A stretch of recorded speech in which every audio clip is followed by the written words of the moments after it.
Which move? Good golly. You've moved a lot the last. I have moved. I've been a mover. I'm a furniture mover. You didn't know that? Where was you? Let's see, you were down at Alan Jones. No. I started off at 95 First Street, where Haskell Interiors is.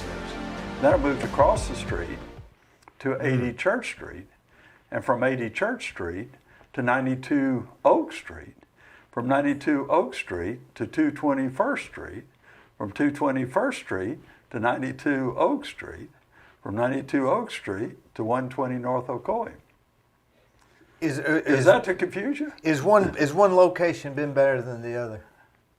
Yes, 95 First Street. Is that was your first one? Mm-hmm. That's where historically the building was. Do you think that's where the magic began? Well, let's just say that's where the institution began. That was organization. Johnny Hardwick was there, and before Johnny even, the Hardwick Woolen Mills was there. So it's been there for the long. Did they do the actual making the clothes there, or were they no, just it's a retail. It's been a family retail. Just retail. Retail. Never manufactured. Never in those buildings. Was the family business? Did they make clothes? Well, Hardwick store used to be a division of Hardwick Woolen Mills. And in 1965, Johnny Hardwick, who was then the treasurer, became the president of Hardwick Store, Inc. And he ran the store in that location from 1965 to approximately 1984 when he died, I believe 84. And then his widow survived, and she closed it in 87. And I felt so bad about it. I said, I'll take it over. Why did you feel bad? It's been here for Are you connected to that family lineage? Yeah. What's I've been the connection? connected. I've been the landlord for, let's think here. So how are you? 40. I was their landlord for 40 years. For some reason, I always thought you were connected to the Hardwick, like related to. Yes, I am. What's the relation connection? I'm a grandson. You're the grandson of who? George L., who was the son of C.L. And C.L. started Hardwick Woolen Mill? I say grandson. I'm the great-great-grandson of C.L. Hardwick. You are the great-great-grandson of C.L. Hardwick. That's correct. What was his time frame?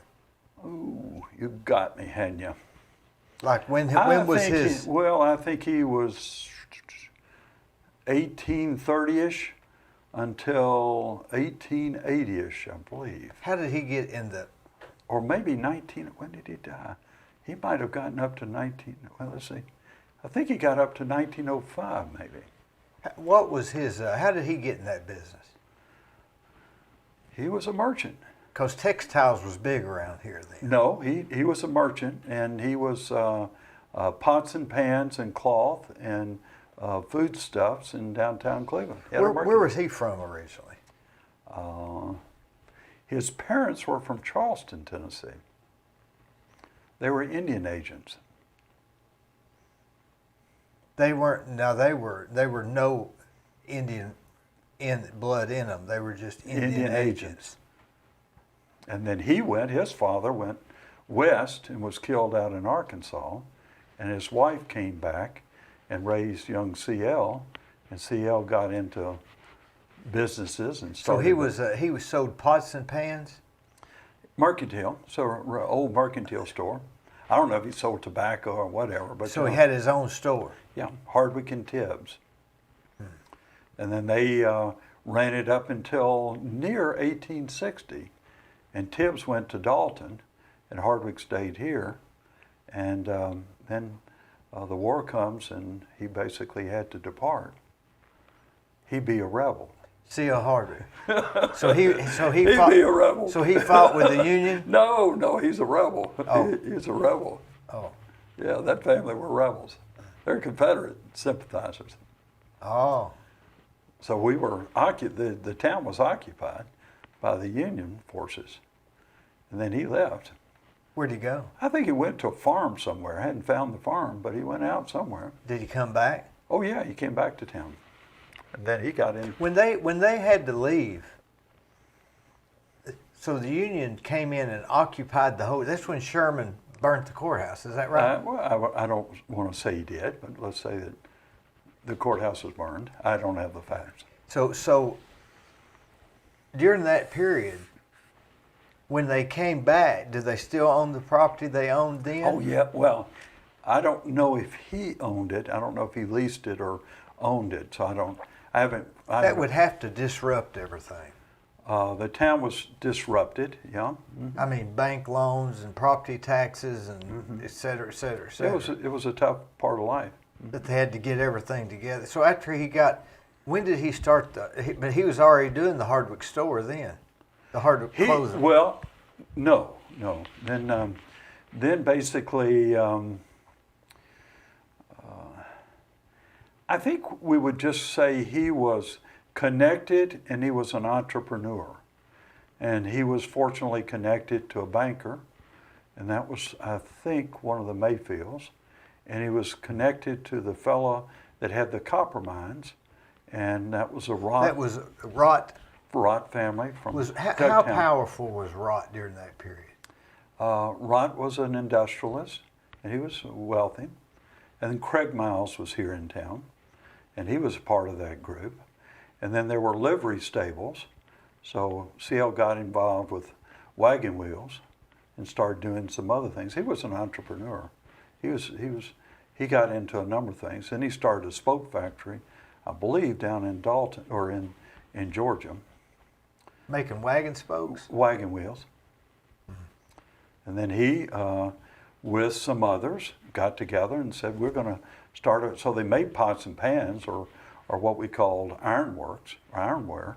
And he went together with some people and they started a foundry, which later became, or what did become, Hardwick Stove. And then he didn't have enough to do, and he had another son, so he said, okay, let's start a woolen mill. And right next door to the foundry, a woolen mill was created. I think my great-grandfather built the woolen mill. Well, Slaughterer. Well, he could. In fact, he did. So I believe it started off as Cleveland. You're testing my history. I didn't read that today, but Cleveland Woolen Mill then became Hardwick Woolen Mill in the early 1900s. And so there was a group of those guys. I don't call them guys. Let's call them capitalists. And they went out and they built the town. Literally built the town. They built this town. Before electricity was even here. They got involved with the Tennessee Power, and they got involved with others to make the town happen. Telephone, utilities. You ever wondered why it was Cleveland? Why it was Cleveland? Exactly where it's at? Why wasn't it 2 miles up the road? Or I guess that's cause Taylor Spring, right? Well, you got. Well, now we're getting into history that I wish I had read more. We're just guessing anyway. Well, no, but you had a community here, and the community was around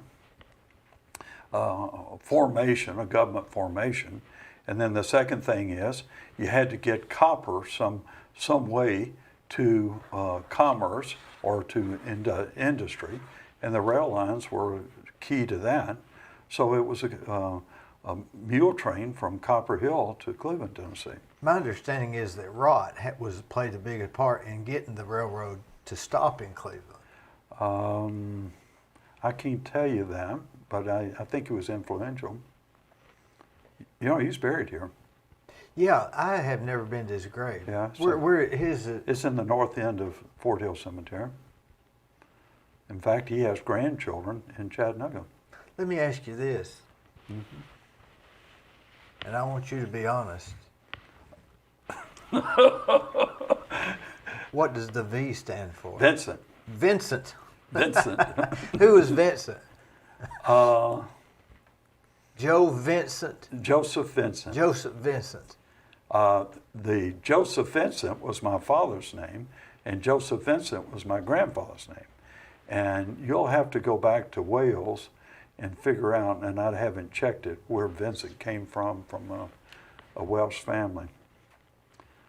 So, Wonder how they got here from Welsh. From Wales? Wales. They migrated into North Carolina, Virginia area, and they took a liking to things, and then they moved west. He was Joseph Vincent was a son of a Cumberland Presbyterian minister. So then you will see, you know, towns or communities being built up. And so one of the things that occurred, there were circuit riders, and then there were ministers that came in. And then the next thing that always occurs is that you'll need education. So he started an educational institution over there in Sparta. So it was Joseph Vincent. Mm-hmm. And now he didn't do the migration. It was. Oh, his father was James Tate Williams. And his father was. I can't tell you. I know, but I can't tell you. So C.L. Hardwick. C.L. Hardwick is a different family lineage. That's my mother's side of the family. Oh. James Tate is on my dad's side, the Williams side. The Williams married the Hardwick, or actually the Moore, who was a Hardwick. So there's two lines. And then there's the Callaways that are connected to the Moores, right? The Callaways connected the Moores. Didn't. I don't connect the Callaways and Moores, but maybe they did. The Moore family, that my ancestors are from Upper East Tennessee. They were up in Jefferson County, in that area. Well, actually, the lake is now. So Now, how does the Louisville Land Company? How does that? How's that figure in? Every deed you look at, if you go back far enough, it'll say Louisville Land Company. Right. Interesting history. Again, the entrepreneurs got together, and obviously they wanted to see the town grow. CL's son was involved with the creation with Craig Mile and some others, some bankers, and said, guess what? If we're going to grow this town, what are we going to have? We're going to have decent housing, and we're going to have industrial sites, and we're going to have schools and infrastructure. No different than today, as far as. Except it was not citywide, it was regional. So they started where their focus point was where the mill and the foundry were.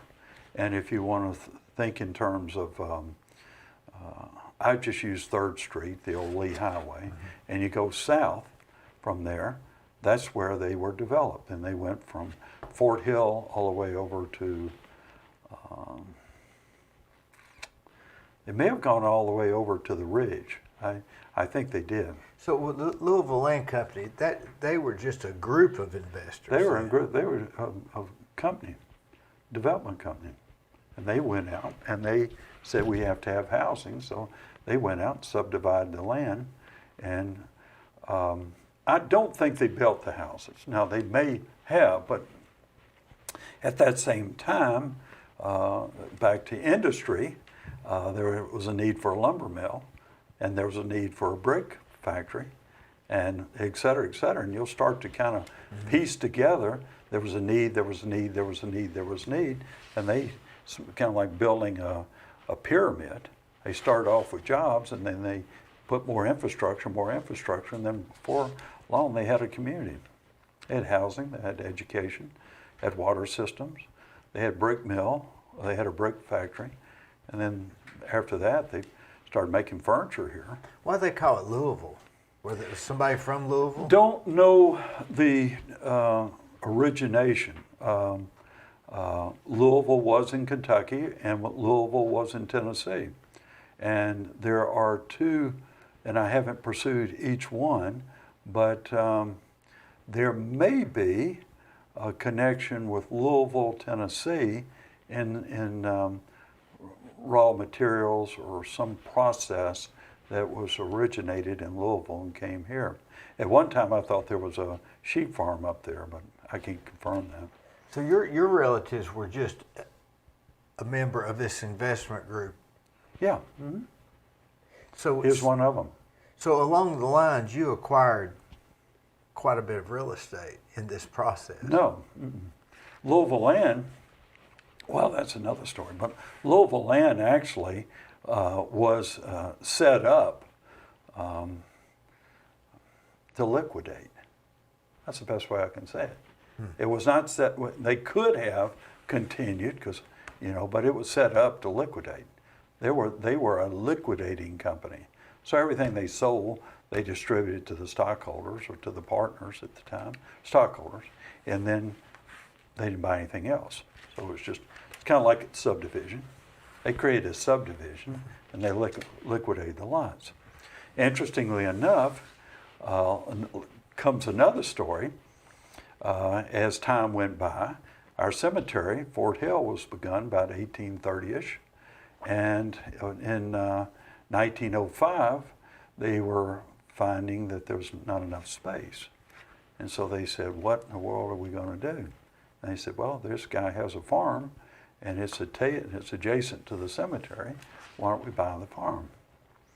And they used the same concept. They went out and got a subdivider, an architect or engineer, and they divided up the lots, and they started selling the lots.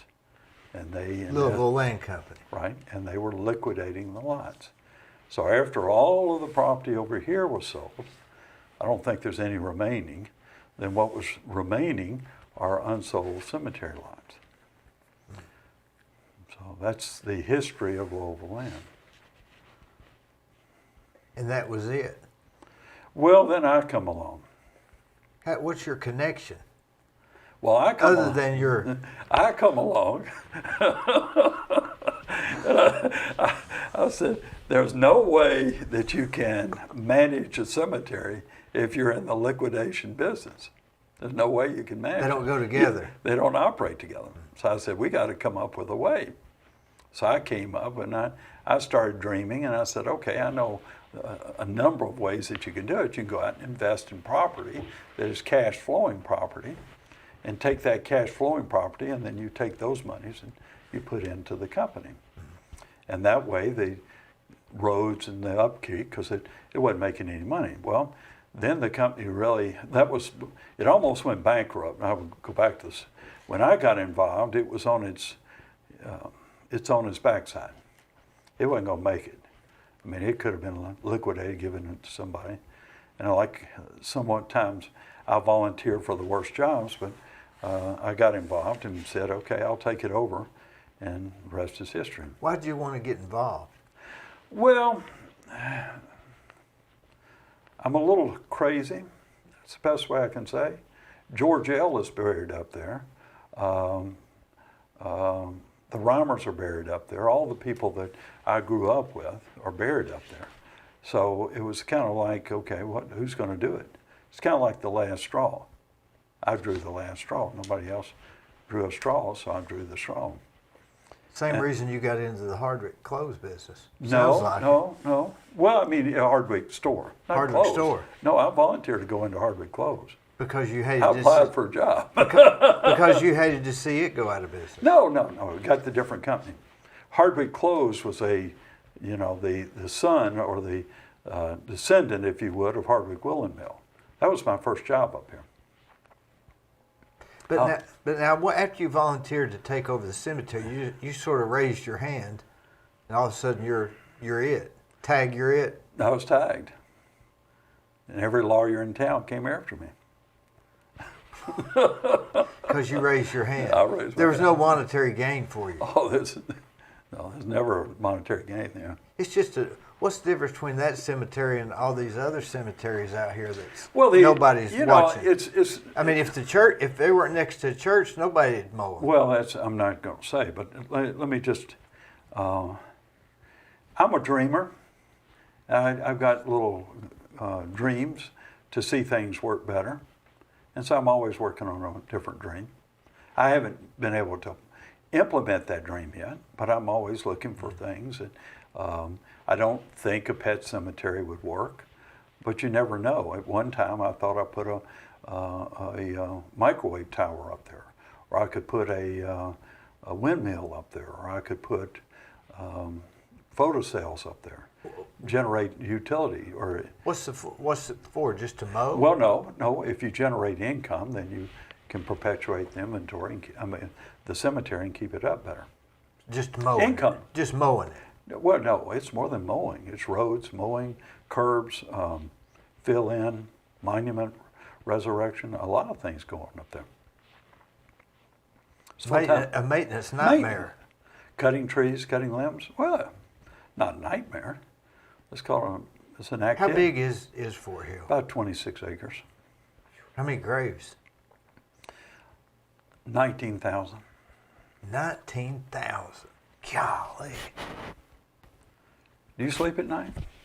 Yeah. 19,000. I would have no idea. And it's full. No, it's got about 10,000 to go. Man. So it'd be like 30,000 people there. Well, it could be. You know, in the future, we're going to have to do something with cemeteries, or everything will be a cemetery. Well, it's got land to expand to, and I've thought about it. I mean, I haven't. At one time, I was going the veterans route, and then we create a veterans annex to the north. There's a possibility, and there's not to say planting a seed, but there's a possibility of taking the veterans and moving it south all the way to Smith Drive. Mm-hmm. And I've got that in the back of my mind. Mm-hmm. And that would be a nice activity. Now I've got to see how we're going to fund that, but that was an activity I had. But there's enough room in the north to expand the veterans without involving me. What's your first memory? First memory of where? Of anything. Just your first memory. Probably Falmouth and Lexington, Chattanooga, Tennessee. Living in a house down there. Second floor. How did your family get there? Dad was a lawyer and an entrepreneur. I was a third child of his family, or the family, and they looked for a house and ended up there. So, very nice house on a corner lot. And he was used to having animals, and he was used to having space. And so he said, we're going to plant ourselves right here. So my formative years were right there on that corner. We just had a whale of a good time. Had 2 older sisters. Was it like a Norman Rockwell painting? It could have been, but we were just, it was unbelievable. We had a city farm there. I mean, we had donkeys and goats and chicken, and our neighbors had roosters, and we had rabbits, and we just, finally the city caught up with us. City always has a way of catching up with y'all. They kept saying the note over the edge, and they said, gosh. And our neighbors had horses, so we didn't have, no, we never had a horse there. Now, we had a donkey wagon, though. The rumor is you got a high education. The rumor. Mm-hmm. Is it true? Well, I believe in lifetime learning. And so... Formal education. Formal, yeah. I have 2 masters. I'm working maybe towards a doctorate. Where did you get your master's? At Emory, in a group out in Chicago called Realtor University. Where'd you go to college? Went to Vanderbilt, National. Go to Chattanooga schools and high school? Did. I was very fortunate. Went to a little school on Lookout Mountain, and then I went to Baylor. Graduated from Baylor back in '65. You know, on Leave It to Beaver Ward, you know he went to Baylor. I didn't know that, but that's interesting. That's it. I saw that on Wikipedia. If it's true, I assume. And what is his name? Can't remember. I'll have to check it out. But he went to Baylor High School. Well, Leave It to Beaver. He would have been older than I am. Yeah, I think he graduated maybe in the 50s. See, Beaver. No, maybe 48 or 38. Maybe, yeah. He's an older chap. He would have had to have been 50 in the show, right? No, wait a minute. The father or the son? The father. Oh, well, Leave It to Beaver's father. Oh, yeah. Ward. Oh, yeah. Oh, dude. He's the one that went to Baylor. Oh, he's 48-ish. Because see, I'm 50. He looked older then. They may have, but I was I watched it in the early '60s, and that would have put him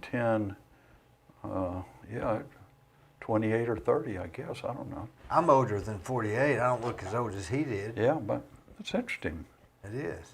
and I'll have to check that out. With all the education, how did you end up selling clothes? Well, first, did they? Rephrase the question.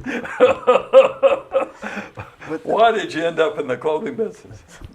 Is that the question? Well, I stopped by the other day. I bought this I know. shirt. I like them. Yeah. They're wide. Okay. They got a nice wide. Okay. Is this Well- real? Is this real cotton? Yeah, that's Pima cotton. Well, It's thick. I like okay, it thick. okay. Well, let's go back to that history. And of course, you'll probably appreciate this. Johnny Hardwick, if you knew Johnny, he was quite a guy. Johnny went to Vanderbilt. Johnny was a member of the family. He was a grandson of CL. But Johnny ran the clothing store. And so as children, we used to come up to the clothing store, and that's where we bought our clothing. From Chattanooga. Yeah, and we basically, mother bought hers in the women's department, dad bought his in the men's department, and then Johnny, interesting enough, sold Boy Scout and Cub Scout uniforms. And so that's where I bought my Cub Scout and my Boy Scout uniforms. So from that formative years, coming into that clothing store, got to know the clothing business, etc. And then in '67, I came up, it was a summer, I was at Vanderbilt and I needed a summer job, and I came up and worked in the mill down at the Hardwick Clothes, and worked in the shipping department, swept the floors and did things with them. And then came back in '60, Where'd you go in the meantime? Is it back to school? back to school. That's summer work. And then I think I came back in '68. I came back and did it in '68, did the same thing, worked in the computer department and did things in programming, etc. And then from there, in '69, of course, I got shipped off to the Army. I went over to Fort Bliss, Texas, and served 2 years there. Just an amazing job. Just a job that I think back on, I said, how in the world did I end up there? But Did you get drafted? no, I was ROTC. I volunteered. Was there was there a war going on then? Vietnam. Did you see any action? They didn't invite me. I had too many solutions.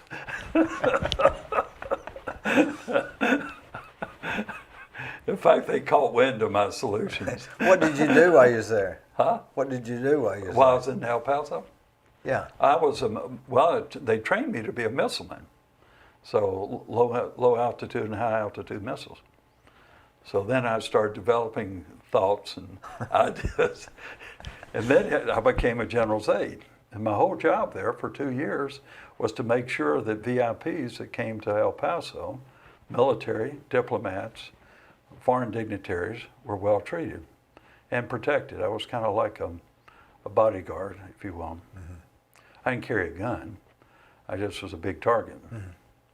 But I took care of people that came, serviced their needs, and then spent 2 years there. And then after that, took a trip to, I guess I worked. I went back to work.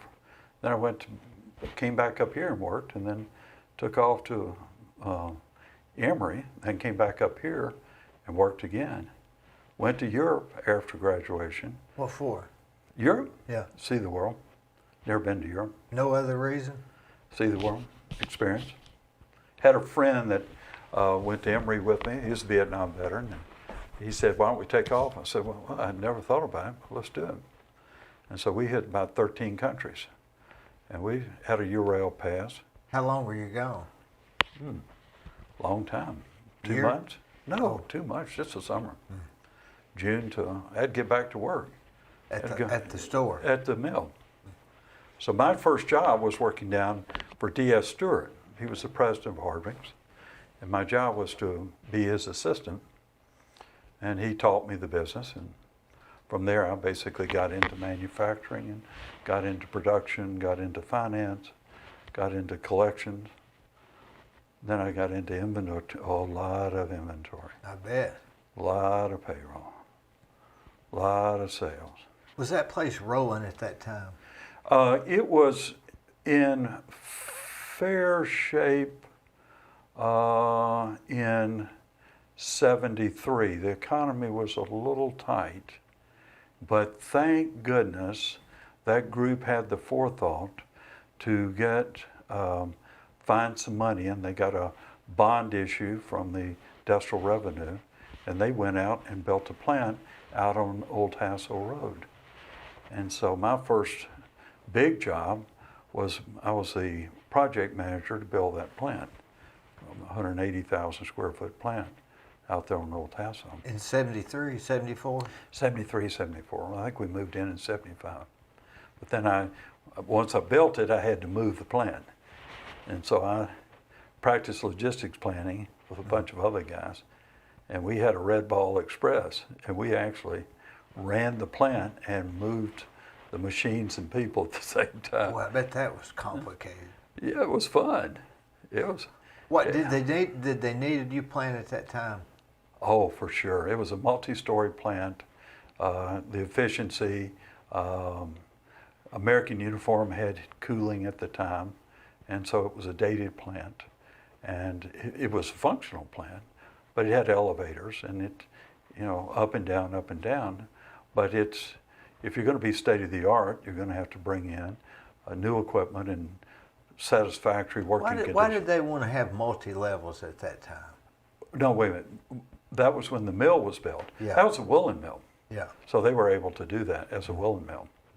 And then the woolen mill begat the sewing end of the company, where that made the trousers and made the top coats and suit coats. And They actually bring the cotton in and no, what the wool back then, and they dyed it.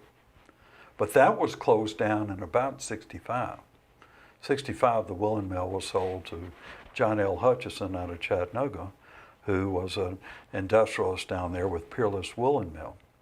And he bought the company, and didn't buy the company, bought the equipment, and then ran it there in the company, in the building for a while. And then went out to Peerless Road, where he built the Peerless Woolen Mill, who then begat, and it became Burlington, and then Burlington became M&M Mars. M&M Mars. So Cleveland has been blessed with these companies that have been able to start something else, begin something else, begin. Is that by accident or design or just our good luck or? I think there's an entrepreneurial spirit. I think there's a I think there's a work ethic. I think there's a vision. People are visionary in that generation now. Today we've got a lot of. I'm not sure we're starting as many companies today as they were starting companies then.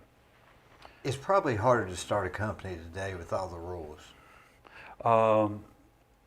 It is. You have to do more planning. There's an element of planning. I'm working with some industrialists that are trying to start up industry or start up manufacturing that was once offshore, and it takes time. You have to put together a lot of plans, a lot of what ifs, but and there is some magic formula. So if you would, there's some secret potion that you have to use in order to make a successful company. But at the same time, you start somewhere.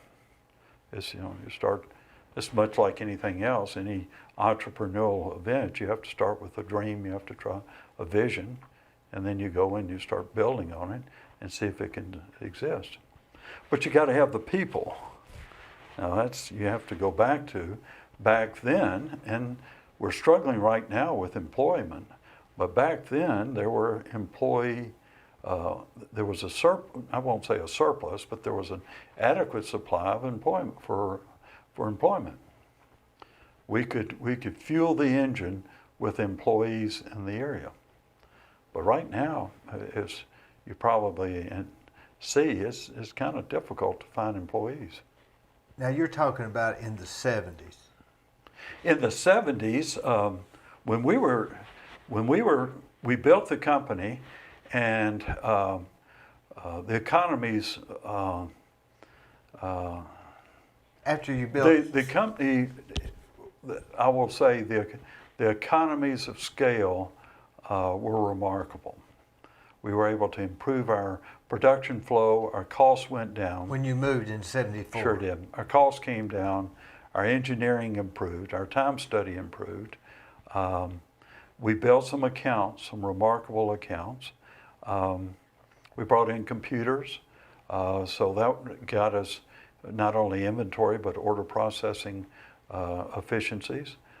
We brought in call center type of a process, and the banks supported us. We were very lucky, and the banks, the local banks, supported our events, and we went out and we built a company. Went from, in the early 70s, about 6 million, and when I left in 96, we were about 32 million. So we had a nice run. How come you left? A family disagreement. Either I was too old or too ornery.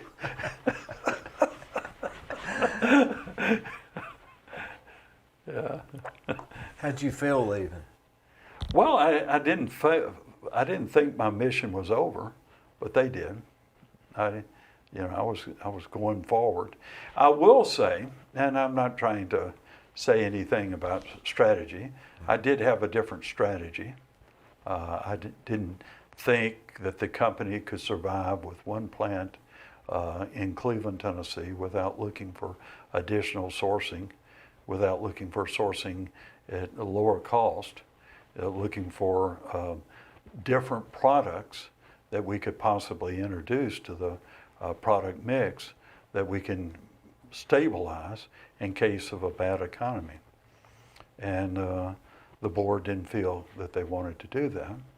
But I looked around, I was talking to people and looking at people that wanted to sell their plants or, do something different.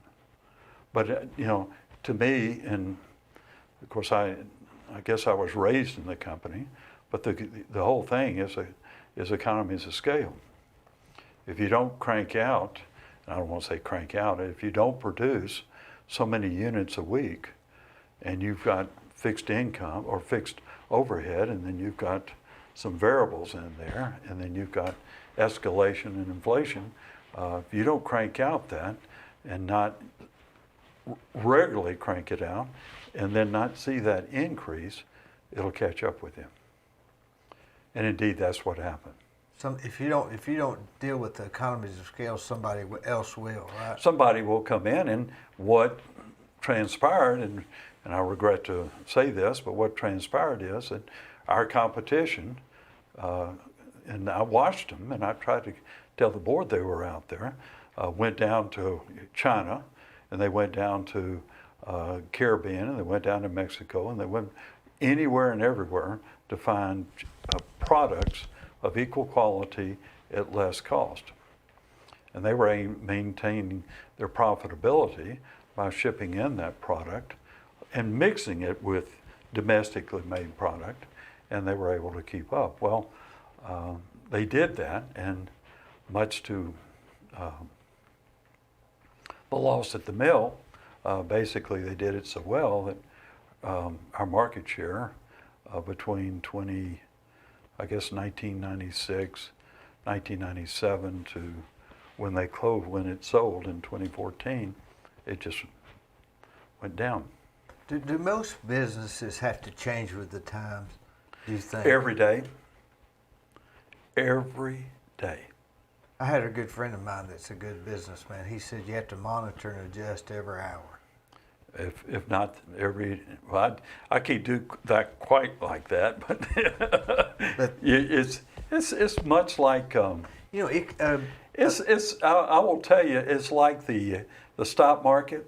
Mm-hmm. If you are a day trader, yeah, it's every minute. You're right. Every minute is a different event, and what you have to do is be there witness it or be aware of it, have market intelligence, have feelers, and be available to take advantage or to correct based upon the circumstance. Now say the Tibbs guy you said that went and made wagon wheels. No, he was a partner with Hardwick, Yeah. with CL. So if he they were he went to Dalton, and he was a partner, but he may have gone down. I haven't checked the family, but he did go to Dalton area, and he may have started his own shop down there. but it's not a viable business anymore, obviously. I don't know It's that. like selling buggy whips. No. Okay. Hardwick's wagon wheel business obviously migrated. I mean, they sold wagon wheels, and then they probably they didn't have a connection with any large wagon manufacturer or any spoke tires for the automobile. So it went out. But he was smart enough, and this goes back to his genius. He was smart enough to build a bank. He became a banker, and that was a smart move. And I'm going to say that he was so ingenious.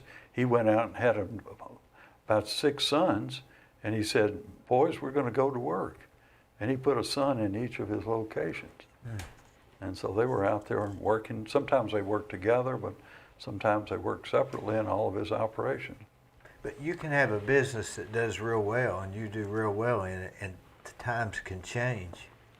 Quickly. All of a sudden, it doesn't work anymore. Quickly. Oh, do I know that? Or you lose your top leader. Either death or sickness, or he is hired away. It's amazing what happens. We were so lucky at Hardwick close. We didn't lose people. That was, to me, that was something that I pride on my tour. We didn't lose people. Once we had them, we didn't handcuff them, but once we had them on the team, well, I have one exception. He was overlooked for promotion, but we typically didn't lose people. But sometimes they would go, and they would go to American Uniform and work for a while, and then they'd come back. But on the most part, we didn't lose many people. But a business that pours millions of dollars into something, hoping that people are still going to want it, Yeah. is risky, isn't it?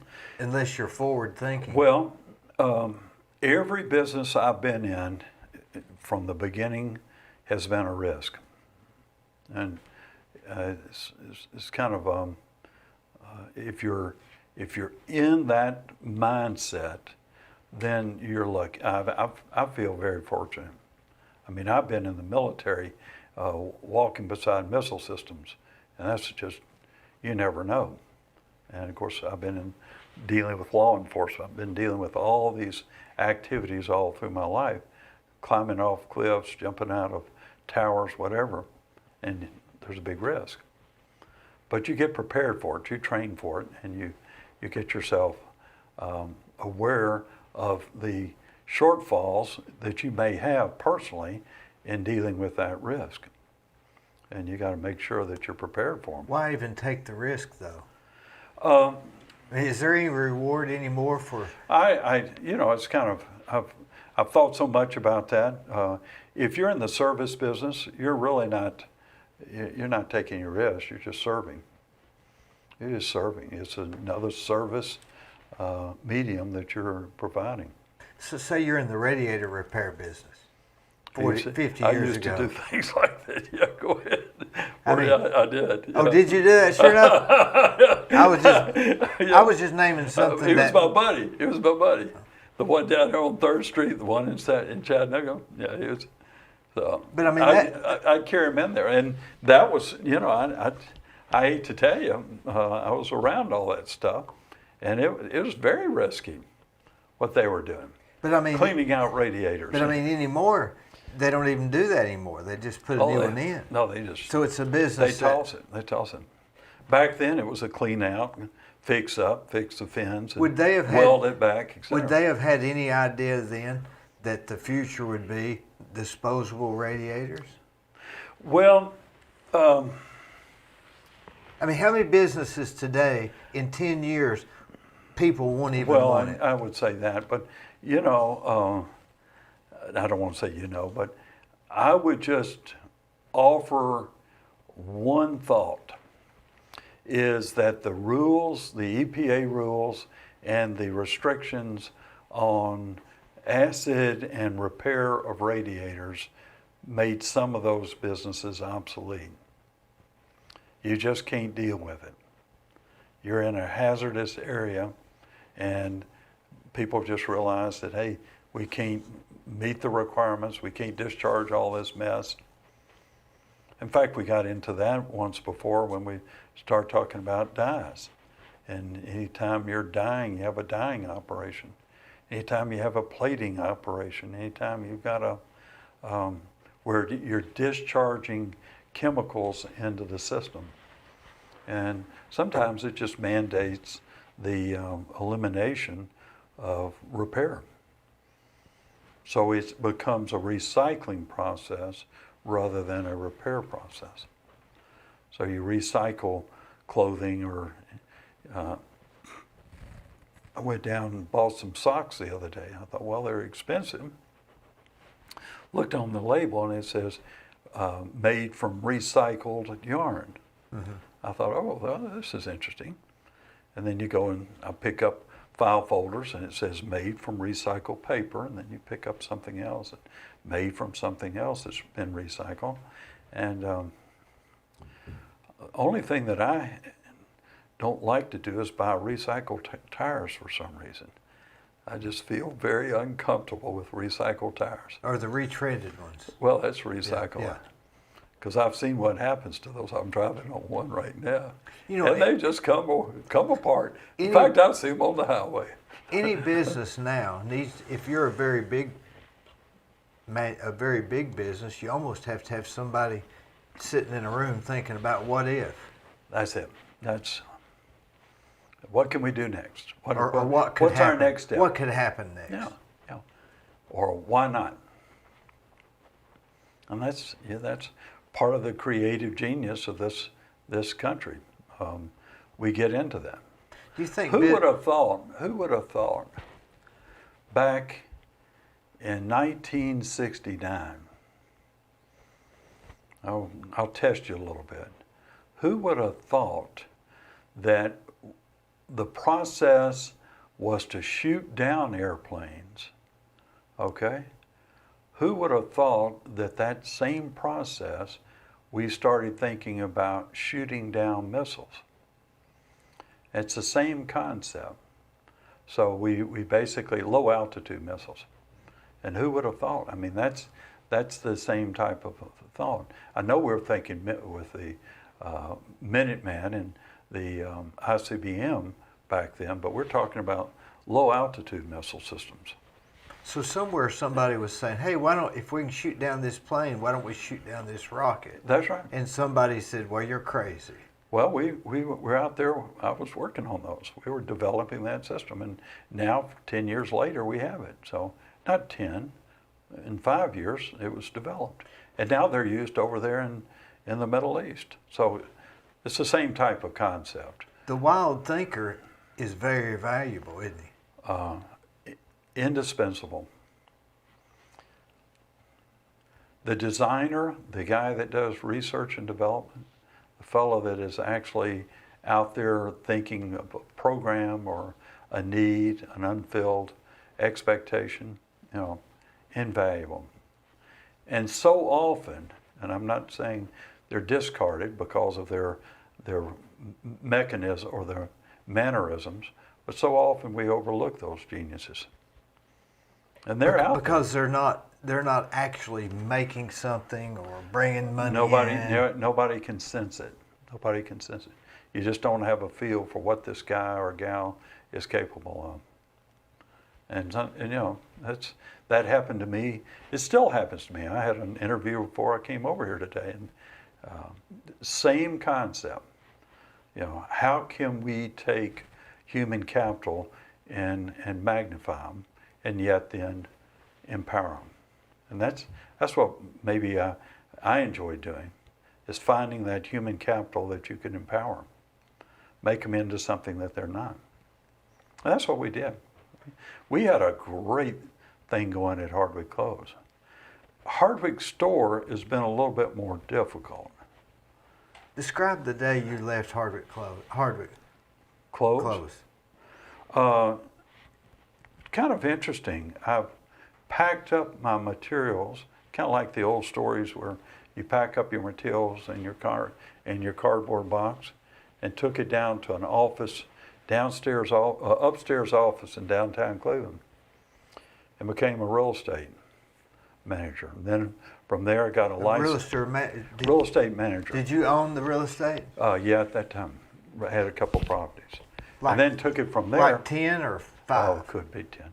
But then took it from there and said, 50? Hey, could have been whatever. But they took it from there and became a agent in Chattanooga. So I left in. So you managed that property yourself? Yeah. What was the name of that? Louisville Land. I just went down there and became full-time at the cemetery. But then I went to Chattanooga and started working with a developer down there as an agent, and left there and became another agent, and then left there and started the Century 21 franchise in Chattanooga, and then left there and became Williams & Williams. And now I have a real estate brokerage shop in Chattanooga. Y'all do pretty well? We stir things up. We're not doing great, but we stir things up. My problem is I'm an absentee realtor. Do you have agents there? I used to. I'm only one now. Do you have a storefront there? Yeah, it's in the Franklin Building in Eastgate. But pandemic. Of course, I stayed open up here. I guess I was supposed to, but the mayor in Chattanooga didn't want anybody to be open, so I didn't go to Chattanooga. I operated up here and tried to do everything internet-based up here, and it worked. I was able to run a internet-based real estate operation from Cleveland. Did you sell some stuff? Sure did. Yeah, oh yeah. But then got back into it as things loosened up, and we were able to show property, and I'd come and go out of Chattanooga. They'd know what I was doing. What was it? I think we were supposed to be indispensable. Was that? Well, I used to what think, do they call that? I think they gave it a terminology, but what do they call that, Gwen? What do they call that? Indispensable? No, I said, what was that? No. I know the name of it. I know you do, but they were supposed to keep me off. Non-essential. Non-essential. I was supposed to be essential. And essential, yeah. God. So You know what they say? What? You got to run a cemetery. You got to be essential if you're essential. Oh, that's right. But then I was a property manager down there, and you got to keep the lights on. That's essential. You got to pay the bills. That's how you got stuck with the cemetery. What? Oh, being essential? Yeah. Yeah. No, actually, it's not stuck, but none of the family, and it was a. I will say this, and I wish I'd known them all, but that's another generation. That was my grandmother's generation. But the cemetery was, let's call it a family affair. It just wasn't my grandfather. It was multiple families that were involved with it. And they just didn't have anybody. One of the family members tried to run it for a while, and every time I would see him, he was disgusted and discouraged. It's the best way I can say. And then I thought, well, he's going to go crazy over this thing. I've got a crew. I was managing property. I'll take it over. Well, little did I know, of course, that's history, I guess, and that's lack of due diligence, but little did I know the condition that it was in. Then I just got kicked in the teeth. But you know how life is. Sometimes a challenge becomes an opportunity. So I haven't built that tower up there yet. You'd have to be you need to hire one of those wild thinkers. But if you ever see a cross up there, you'll say, well, Joe thought about it. Yeah, no, we built some crosses in Chattanooga, so you never know what I'm up to. I might do something. Maybe you can look around and see what other. It can't be the only one that's had this problem. Oh, it's all over the place. I mean, it's all over the world, right? We had the auditor come in from the state, and we were talking about it, and it's one of those things. The big boys sometimes get into worse trouble than I am. But boy, I tell you, I would suggest I do everything I can. Now, I'm not saying that it's doing well enough to do everything it needs, but we do everything we can. So you're selling real estate in Chattanooga and running the clothing store. Now, and run the cemetery company. Yeah, How do you divide your day up? Minute by minute. Because that's quite a bit, isn't it? Yeah, I used to have some help, but I'm looking for help. I put up a bulletin board in downtown Cleveland yesterday for about, I think it's up to 12 jobs I have open. I'd like to find some people. Like 12 jobs, what would they be? Well, I need a bookkeeper. I need an office manager. I need a store manager. I need a sales assistant. I need an e-commerce manager. I need a painter. How many rental properties do you manage now?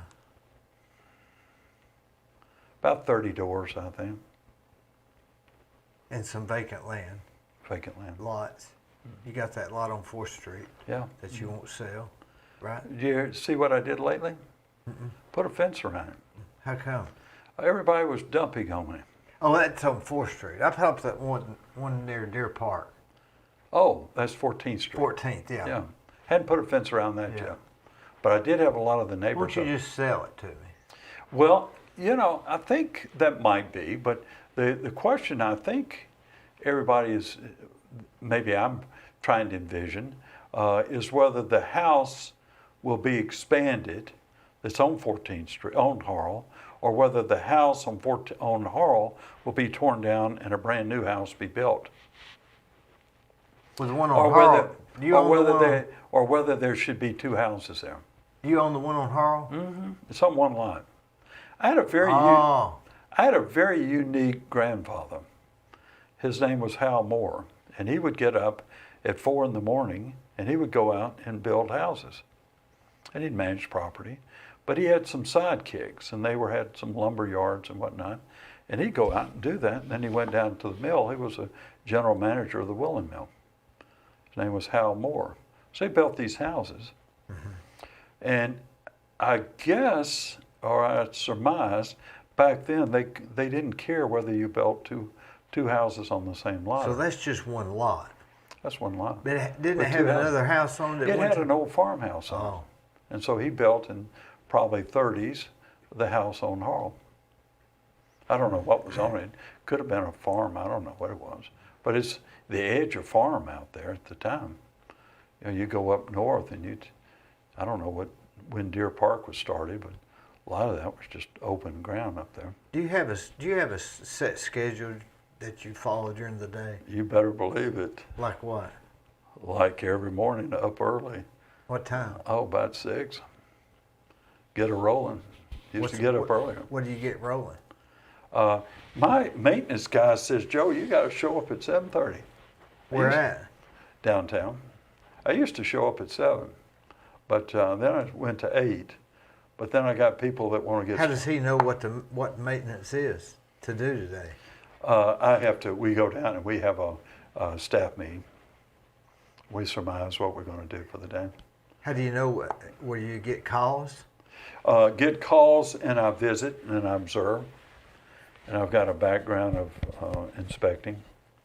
But I mean, do people call and leave a message, say, I need this fixed? Yeah, leave a message. So you have an office phone? Or I see it. Oh, yeah. Or I see it. Or I already know it. I mean, so there's a phone at your... Yeah, a voicemail. Which is and a lot of times they call me. I've left the phone in the car, but a lot of times they'll call me and say, hey, Joe, I got a problem.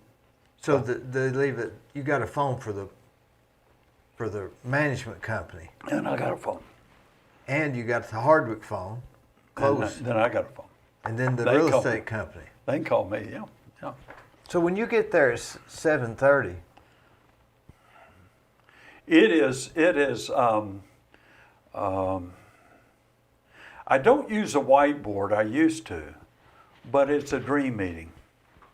What do we want to do today? I've already got tomorrow mapped out. We're doing a tremendous cleanup office move tomorrow. I've already planned it and laid it out. So these maintenance, is it one maintenance guy or two? We got 2 tomorrow. We'll have 4 come in. They're mover types. And so they were maintenance people for the property management Yeah, division, 2 of them are if you will? property management. 2 are pickup. And they'll come in. They're heavy lifters, and they'll come in. We're going to pick up furniture and move it. To your new place. Yeah, we're going to do some redown. How's the business at that new location? Much better, about 100% better. It's night and day. Even though it's an old space, it's just tremendous. Wonder why? How long have you been there? Like 2 weeks? Well, unfortunately, longer. 2 months maybe. But so how much you said 100% more business? it's unbelievable.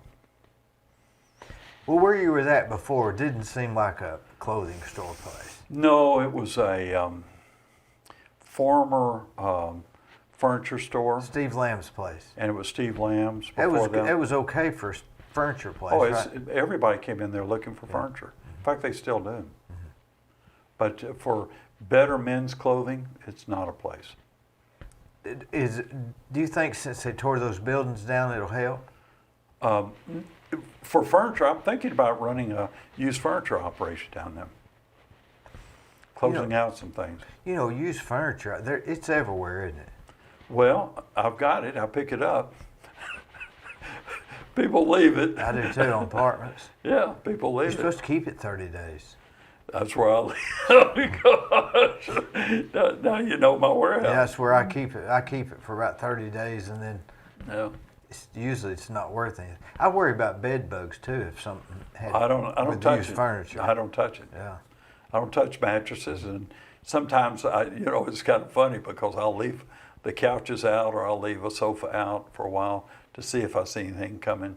How do you know what clothes to put in your place? The marketplace.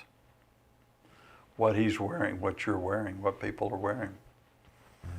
This What you doesn't re- have pockets though. I Why know. won't they put pockets on these shirts?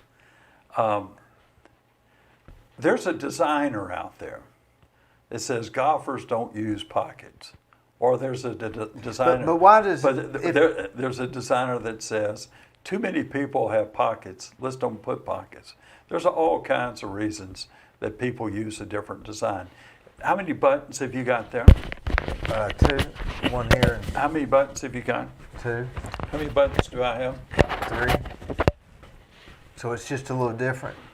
But I like these because it's so wide. No. This is wide. Well, that's it. And it's stiffer. See? I like that. See? And the sleeves are all different. Yeah, and they're a little tighter. Yeah, so it's all, and the collars, the collars are different. So it's all creative design. Anybody that would design a shirt without a pockets is dumb. I mean, why not at least put a pocket on it? It must be because it's 1 cent cheaper or something. The only thing I would say to you is whatever sells is great. But where do you, when you say that, now do you go to these places and buy stuff? Yeah, I'll be going to Chicago to buy. Is that a common thing for you to do, to go to Chicago and buy? Chicago and Charlotte. Where do you Las stay? Vegas. Where do you stay in? I got a friend of mine, Alvin Calhoun. He bought a condo at Trump Plaza. Is that what it's called? Where, in Chicago? Yeah. Yeah, I went there. Trump International, whatever. He did. Tell him to let you stay there. Well, I'm staying at the Moxie. Yeah. Tell him you want a key. That's interesting that why would Alvin Calhoun go to Chicago? He loves it. You like Chicago? He likes the wind. Really? Is it windy there? Very windy. In the middle of winter, it's something else. What do you like about it? When you go?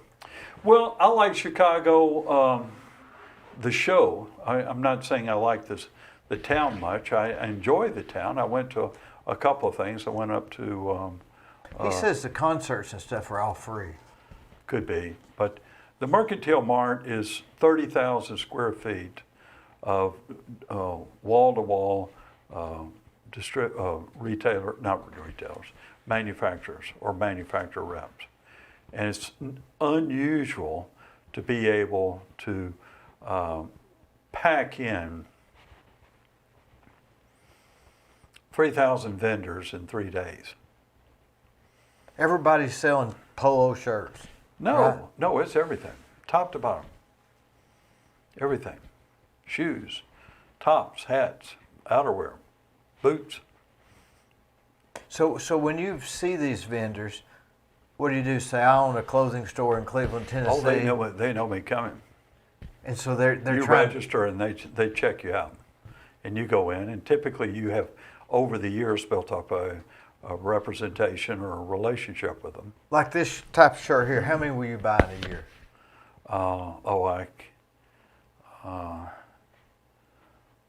Let's see. Before the pandemic, I would buy 50. But now at your new location after the pandemic, I've how many already- do you anticipate? I think probably the open to buy on that will be about 40. I'll be looking for 40 different They styles. bring them all at once? Oh, heavens no. Schedule them. 40 shirts, 40 styles. 40 styles. 40 I thought styles. you meant 40 shirts. No, 40 styles. I'll be looking at different styles. How many of each style? Typically a size run, of each, wait a minute, I'll say it differently. 40 different products. There are styles within each product. For instance, that one, that will have 3 styles, and I'll look at them, and then I'll shop against my inventory that I don't have. You just bought that, I'll replace that. And I'll look for one that has a pocket. Yeah, do that. They're impossible to find. I'll find it. You just, see, that's called service. Do you know? It's kind of like the lady that called me from Atlanta, Georgia, says, I want a hat. I said, what do you want? She says, I want it to be this. I said, fine, we'll put it in the mail to you. You remember on Gunsmoke, Miss Kitty always used to buy those funny looking hats? Yeah. Do you remember the store still selling those hats for women? Or was that, I haven't seen one lately. but were you, We had a millinery store downtown. Yeah. a what store? Millinery. What's that mean? That means it was a hat shop. Millinery. Yeah, millinery, I believe it is. Did they make men's and women's hats? No, just they had women's hats. That was the old, it's where Haskell is now. Used to have hats and shoes. Now Delightful people. millinery, that's a maker of women's hats. Or a retailer of women's hats. And so they'd put what, flowers and bows and Oh, put all kinds of things. Little treatments that they had, little webs and, feathers. when did they stop doing that? They haven't. I haven't seen You them. can go look for them. Where would they wear Go down and see. them? Chicago? No, they wear them in Chattanooga. They wear them in a lot of churches. We don't see them in churches in Cleveland, but in Chattanooga they still wear them to some churches. We had a lady in our church, Peggy Johnson, Where do you go to church? Broad Street, United Methodist. But Peggy Johnson wore a hat every week. Mm-hmm. You don't see it. I don't see it. They don't wear hats at my church. Yeah, yeah. But back then, that's part of the accoutrement. You'd see a hat. Accoutrement. Yeah. What's that? Covering. Yeah. Accoutrement. I'm wearing an accoutrement. Yeah. It's not a hat. Now, Eddie Cartwright, he owned a clothing store. He sure did. Was that I don't know if he owned it, but he worked. Was that was different than yours, right? Yeah, I believe it was Davis. Now It was in the Village Mall. Is that a fact? I believe it is. Now, some people called it a haberdasher. Right. So a haberdasher. There's a fellow that is actually a proprietor of a men's store. That's a strange name. Well, our president was a haberdasher. He was a haberdasher. Yeah, not this president, but who was it? He was a Democrat. Can you think I of can't remember who it was. No, you'll think about it. Who came after Franklin Roosevelt? I don't much remember. He was from Missouri. Can't think of who it was. After Roosevelt? Yeah, Franklin. I'm lost. Oh, you remember? He dropped the bomb on Tokyo. Truman? Yeah, wasn't it? The buck stops here? Yeah. He was a haberdasher. He dropped it on Tokyo. What? Yes, I think he bombed Tokyo, but he dropped it on Japan. The bombs. From the Manhattan Project. Yeah. Mm-hmm. And interesting enough, I just saw a documentary. He wasn't in the know. Franklin Roosevelt did not include him with a lot of the discussions of the Manhattan Project. And so, Was it Roosevelt that was going like this when the bomb went off? where? No, he wasn't living. No, that was the Panama Canal. Yeah, I don't know.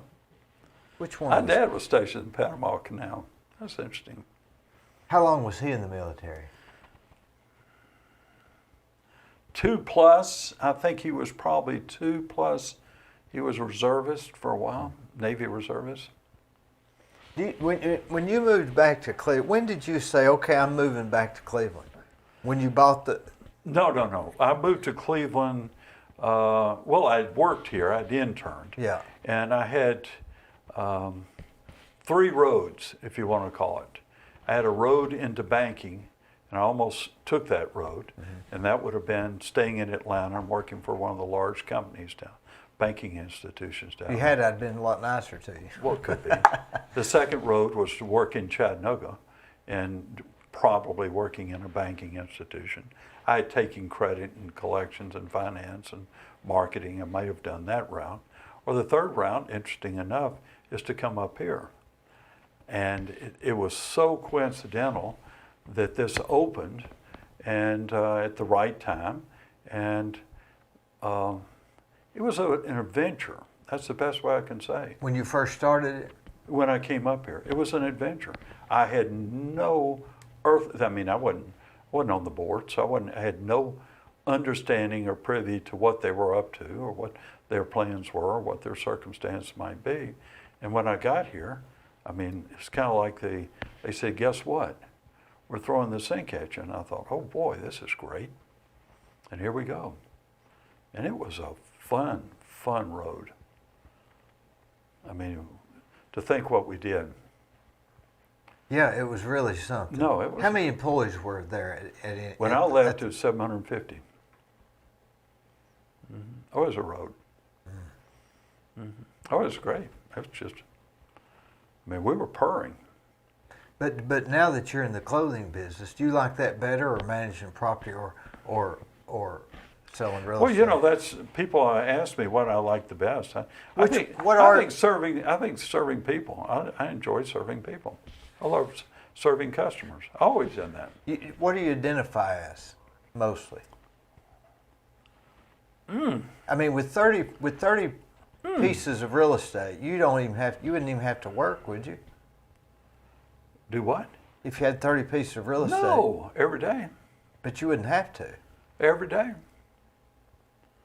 But if you had 30 pieces of property at Yeah, 500 apiece. no, they're not. They're not all. Let me see how I can say this without offending. They're not all 2020 models. My oldest model is an 1854 model. Well, still yet. Yeah, I mean it needs tender loving care every day.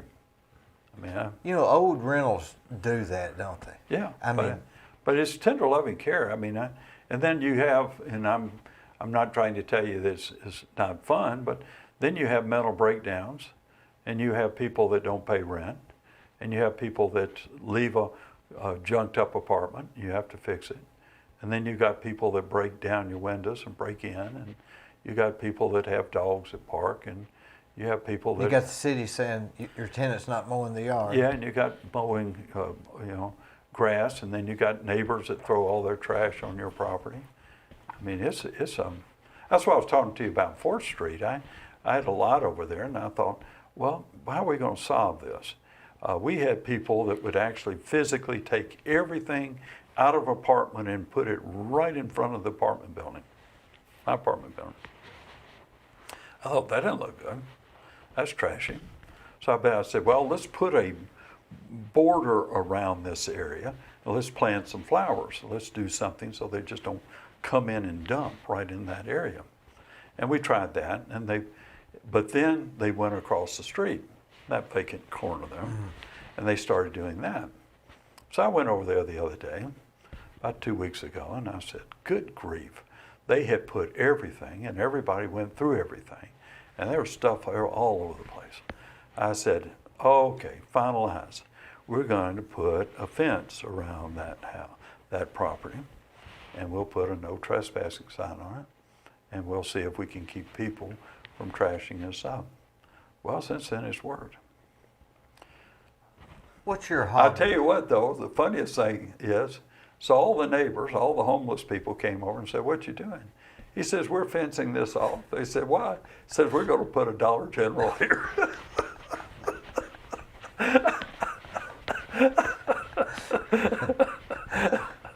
So, you know, sometimes you have to get the talk going. I guess, yeah.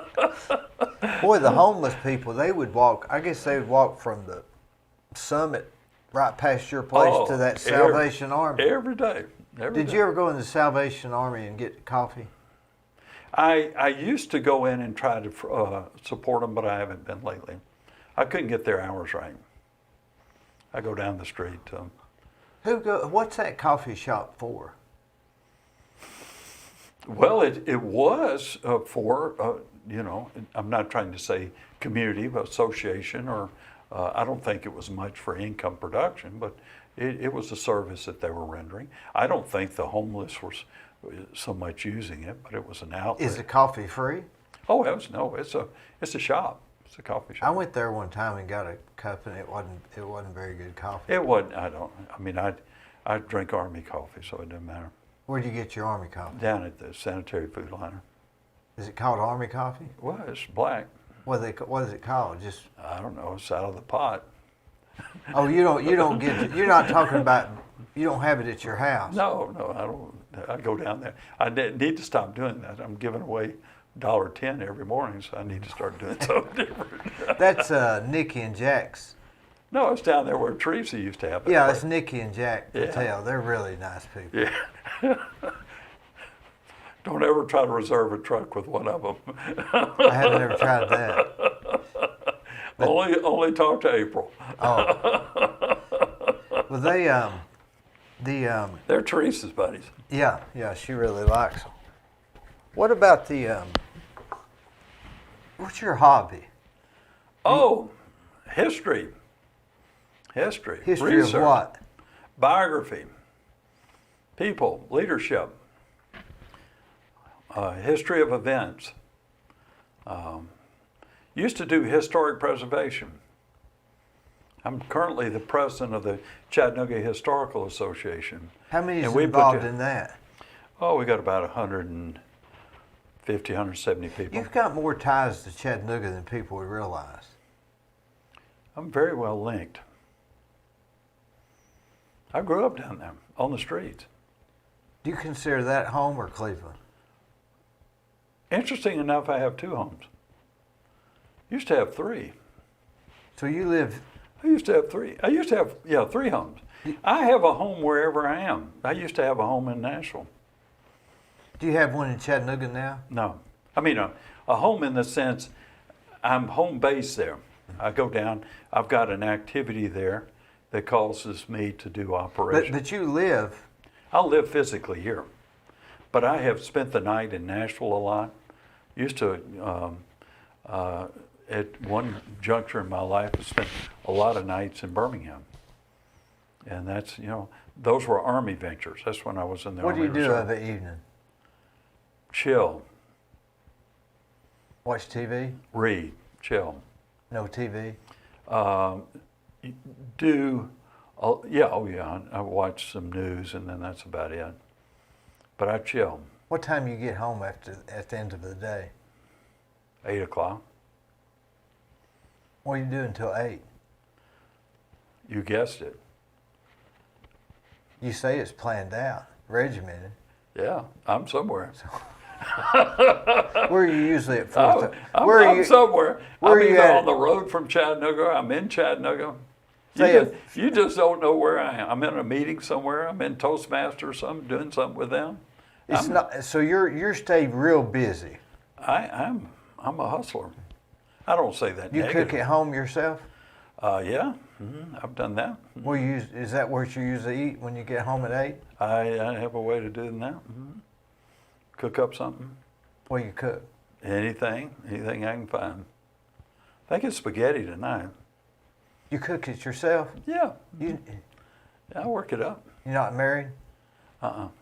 Still single. You need a. I need a cook. Gosh.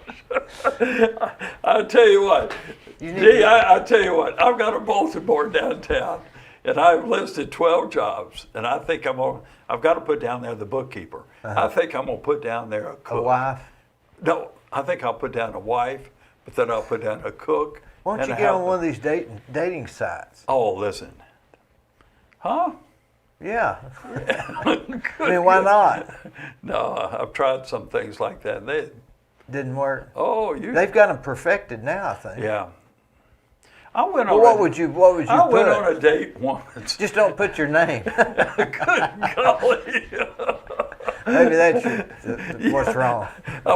I went on a date once, and I thought, oh, she's from Minneapolis, and she's a school teacher and whatnot. And she comes down, and we went out, and then she somehow brought her friend by. I don't know. I don't think I went to Minneapolis, but I went somewhere and I met her. And I thought, oh, this is interesting. And then the more I got into it, the more I said, my goodness, what a background. I said, I'm glad this ain't gonna work out. She have baggage? She had an interesting background.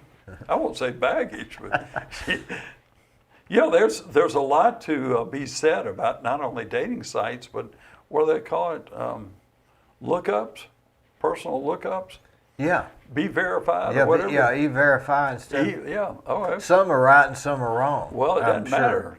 Some of them will give you some, and you go Google some people and you find out some things. I thought, my goodness, woo. What kind of stuff do you read at night? I pick up books all the time from the library. I'll pick up some things from finance. I'll pick up some things on biography.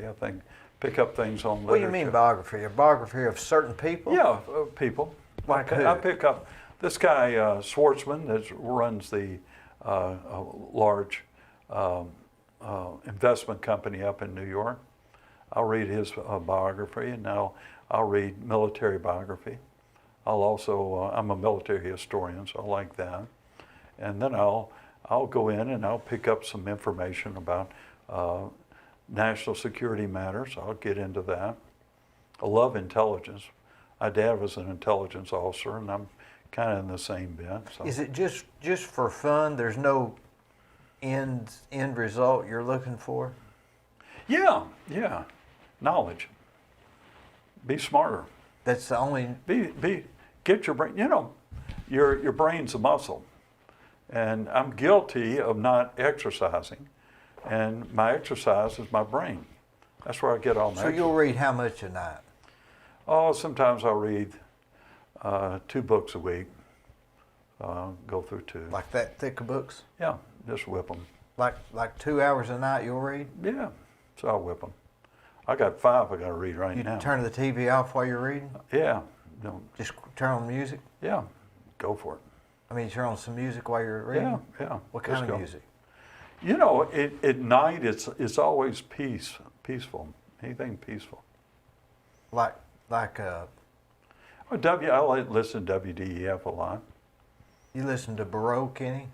No, I don't listen to classical. Used to try to get into classical, but I don't. I used to like some blues, but I don't have a good station. If I'm just wanting to think, I don't want to listen to anything with somebody singing. It distracts me. Well, I'm an old. See, I was did all my upbringing in the soul years, so I basically go back to all the soul music in the '60s and early '70s. So, What like what?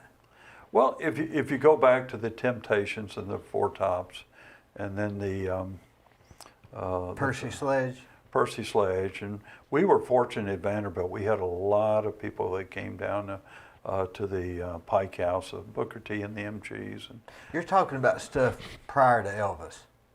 no, about the same time, but Elvis was on a different path. This was mostly in. He was one of those forward thinkers that we're talking Well, about. it could have been, but this was mostly soul music. But Wilson Pickett and some of the others that I came along with, so to speak. So you may listen to that at night while you're. Yeah, it chills me. You have a. Brings back. You know, it's kind of interesting. I have a way in. It's kind of. I went to a Four Tops concert in Chattanooga once. Took a lovely lady out to it. And came back and I forgot where I was on the highway. Till the policeman stopped me. Said, "What are you listening to?" I said, "The Four Tops." He says, "You're going too fast." Was it a fast song? Yeah, but I was just singing along, just having a good time. They give you a ticket? I think he might have, but I think I tried to talk him out of it. Told him I was in a different zone. Just came from a Four Tops concert. I got a ticket in Chattanooga here a couple of months ago, and he said, "Why are you going so fast?" And I said, "Oh, I'm from out of town." And he said, "So just an old country boy in a big city?" And I said, "Yeah, I guess that's it." And he said, "Well, I'm not going to give you a ticket." I said, "I appreciate it." He thought I was from the mountains of Cleveland, I guess. Yeah. No, I was. I normally don't get tickets because I've got old pickup trucks that don't go very fast.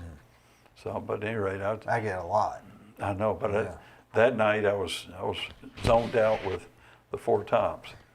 Do you, so at night, after you've eaten food that you cooked yourself, I will say I listen to a lot of Christian music too.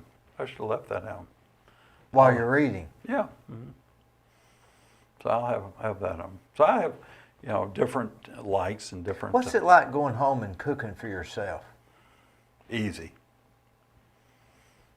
You ever eat peanut butter and jelly sandwiches? Had one last night. I'm thinking about having one tonight. Had one last night. You eat potato chips I with got home yesterday after working, and I said to myself, I had such a large sandwich. I went down here to Jimmy John's and had a big old sandwich and some barbecue chips and one of these big old cookies. And I got home last night and I said, I just don't want to eat anything. So I got a bowl of oatmeal and a peanut butter and jelly sandwich. And grape jelly?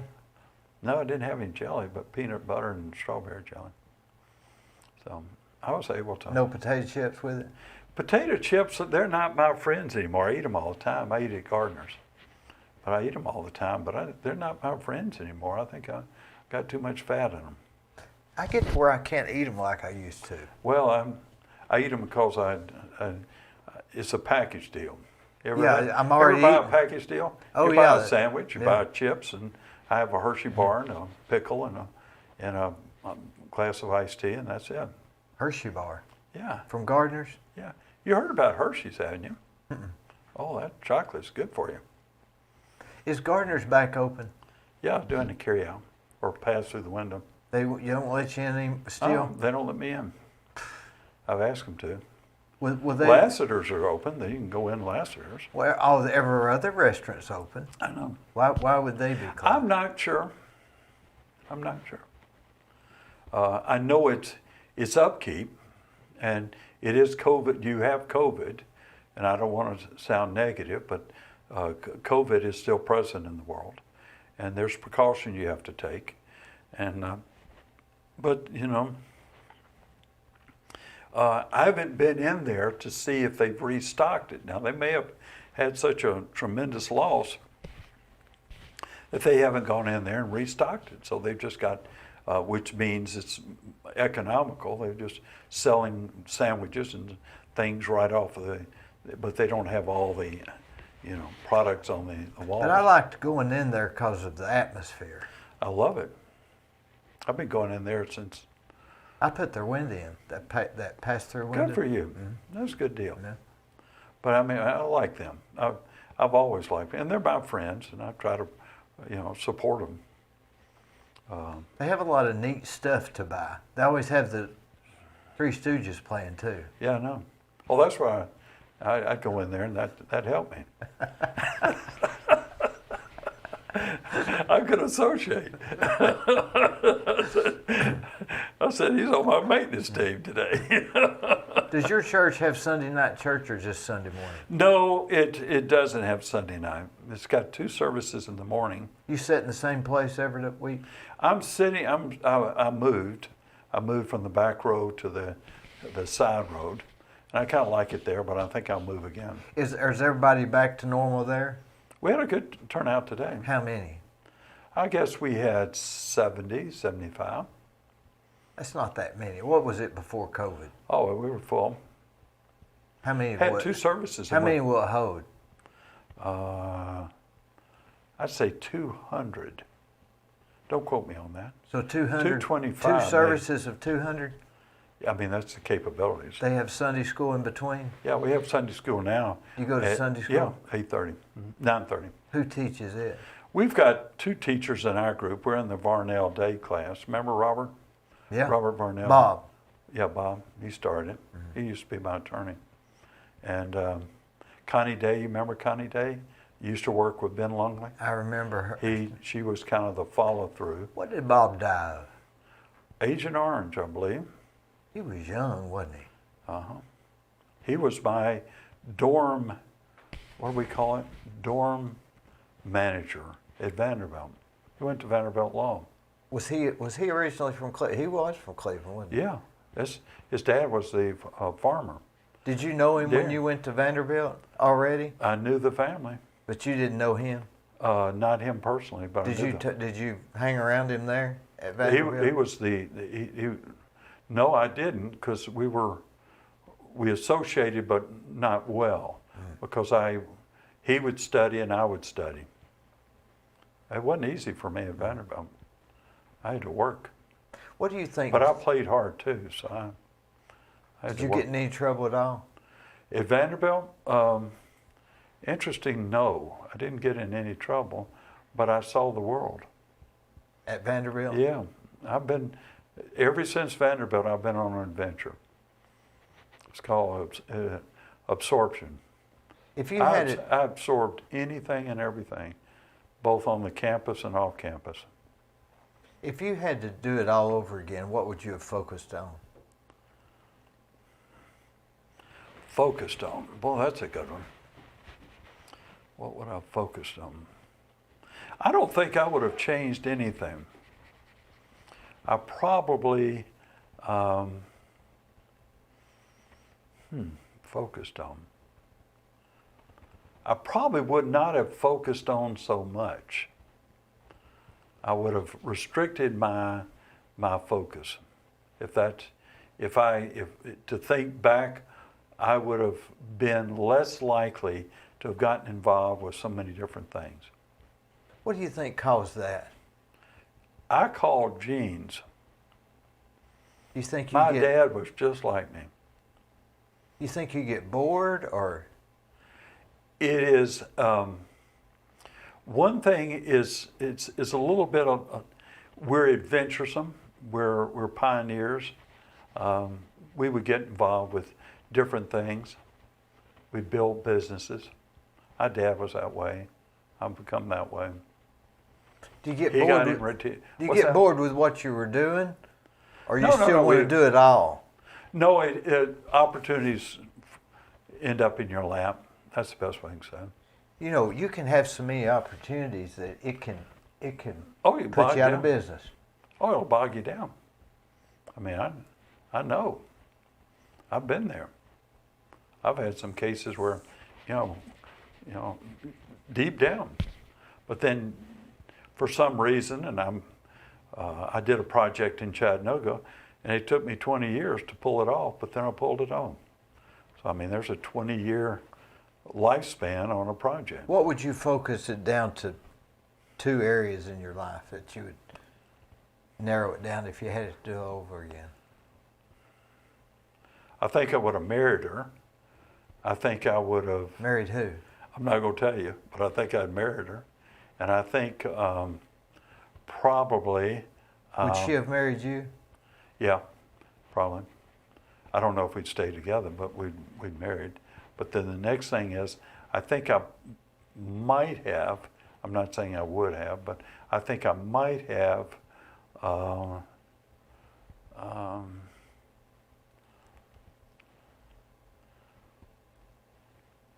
might have moved into a smaller house.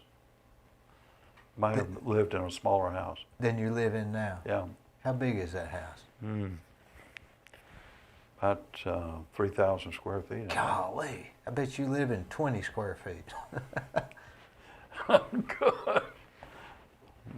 I don't know if it's 3,000. It's 2,500, I guess. 2 stories. Where did you meet her at? Grew up with her. Did she marry? Mm-hmm. Then divorced. She's still alive? Think so. I think she's in Nashville. What'd you call her? Well, I did. What'd she say? Well, she's in a different world. Life's changed. So that's People change, don't you? You can't go home again, can you? Oh, yeah. I love it. I mean, back to the way things I love were. it. I love it. Called another old girlfriend who's divorced and talked to her. We used to have debates about politics. And, you know, she's just, life changes. She's divorced now. And times change. Do people change, you think, too? Circumstances may change their perspective. I think so. I think they have a little less restrictions as a kid. They're, you know, unlimited ambition, unlimited opportunity. And then all of a sudden, here comes husband, here comes children, here comes career, here comes whatever. Here comes lack of income, here comes divorce, here comes, you know, depression. A lot of things that kick in. And then all of a sudden, then they're left with what they got. So, Do you think our perspective is how we see things, right? mm-hmm, sure. Mm-hmm. So do you think that shapes our personalities, what we become? I think your perspective, but I think it's what your foundations, on what you're founded on. And I think that's your somewhat, I call it code of conduct. Sometimes it's your outlook on life, things that have been introduced to you by your parents, your mottos, You think that shapes your education. the basis? It's unbelievable if you go back and sometimes, by the way, I'm going to work on a memoir, but the question is, you go back to those fundamental engagements that we have as children, all through life, all through those formative years, and how those people have planted those seeds or planted that information or planted that outlook. And if you have picked up on them and if you've just made them a part of your life, then, you know, it carries forward. You can't escape it, can you? You don't want to. I don't know if you it's can. positive. If it's positive. If it's negative? If it's negative, sometimes it's catharsis. What's that I watched a documentary. What's catharsis? That's discharge. You need to discharge it. Sometimes in fact, I watched a documentary. I'm very interested in mind and thinking and how one processes and how one stores up negative thoughts or negative vibrations. And if they get into your psyche and they bog you down and make you restrictive, then basically you're not able to go forward in an appropriate, very positive outlook. This program that I looked at, interesting enough, and it was mind healing, but Sometimes people, they don't let their mind heal, and they just let all this thing stay within them. It could be a divorce, it could have been a breakup, getting fired, family discouragement, whatever else that you come along, wrecks or whatever. And sometimes you just get bogged down with them. But if you can kind of let that just, as they say, let that water just flow. Just go on to the next. Just go on to the next. But it's already shaped your perception. Well, your perception, you may allow it to, but sometimes you just don't. It's a barrier that you can put up and say that's not going to affect me. But then people would say, "Oh, you're not being a realist." Well, it's not being a realist. It's not being reactive to those negative vibrations. In other words, if it's kind of like a lot of people that file a lawsuit against you, well, they file it and you win or you lose. And if you lose, do you continue to throw stones at the person that filed it? Or do you say, okay, well, that's over. I go on to the next. I use the word next. I love to use the word next. I've been in real estate long enough to getting fired. And being fired in a real estate deal is you have a listing and they don't renew it, or the buyer that comes along decides, you're representing a buyer, decides he can't finance it or he can't close, and then you just have to say next. You go on to the next. You don't keep it pinned up. You don't let that. So keeping that stuff pinned up can skew your perception. Oh, it skews your perspective. Yeah, and it and I hate to say it, it damages. It damages your perspective. It makes you not responsive to the next event. But if you're being a realist, then what does it matter what your perspective is? Or does your perspective, that's why I say the person that says, oh, I'm a realist doesn't exist. Well, realist, we all got to deal with reality, but at the same time, you've got to be able to say, how am I going to respond positively to these series of events? But my real could be different than yours. Oh, everybody's got a different. So there's no such thing as a realist. Well, it could be your reality and my reality. So which one's real? Well, it is to me. It is to you. So when somebody says, I'm a realist, realist doesn't exist. Well, it does in your way. Only in your way. In your way. Now, I mean, I've got a case right now. I've got a big mental argument going on in politics. There are people that are saying, why don't you? Why don't you? Why don't you? I thought, well, I think I studied this long enough. I think I interpreted this long enough to have made this decision about this individual or about this issue or whatever. And once I've made that decision, I mean, people could come back to you and try to skew you and try to say, well, that circumstance. I said, well, it's not what I interpret. It's my interpretation of events, my interpretation of character, my interpretation of his mindset or his or her mindset, and I just don't want to go in that direction. So I'm not going to support that type. And I think we all get into them. Even though we have in the past. I may have supported a candidate in the past, and then I've gotten to know that candidate better and say, hey, I shouldn't have. You know what I mean? And I think that's one of the things that we do. I got involved, interestingly enough, when I was in the military. It's not a secret, but I got involved with a lot of foreign dignitaries, some of which went on to great things, some of which got, I hate to say soured or got painted. And sometimes those that have gotten soured and painted, not necessarily by themselves, but by those that had influenced them, and they took them down. They got taken down by, not by their instincts, but by somebody on their staff or on their team took them down. Our perceptions, are they always getting skewed by events? Influenced, I don't know to say skewed, but our perceptions are always influenced. But what is... If we're open to it, if our radar is on. If our radar is not on, then sometimes it doesn't, there's no interpretation. Which is more powerful, those influences that we were raised with or the influences that happen later on? I'd say both. I'd say you don't stop being open to influences. I think you can get robbed of great opportunities when you get fixated on something that either occurred then or was a presentation then or an influence then. I think it's a continuum. If I hadn't have run into a Marine, I would not have, combat Marine, I would not have been able to interpret things in the war that I would have as a child.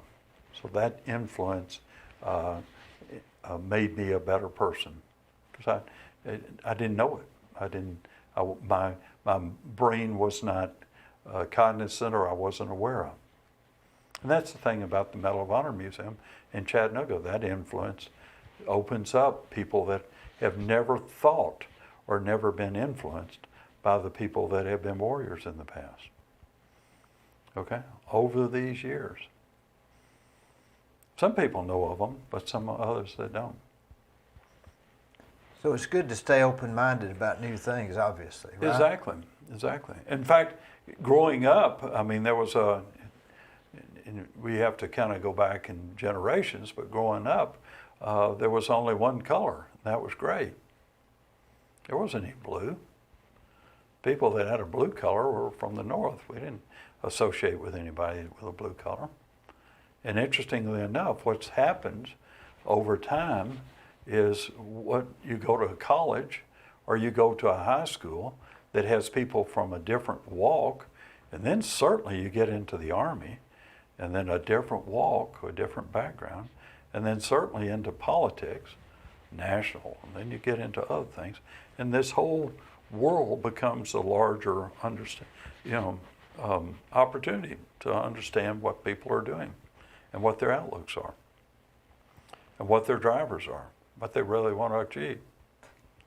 And maybe the only way that we can really get some understanding is by reading some of these biographies. And we read, well, but just not only biographies, but news and editorials.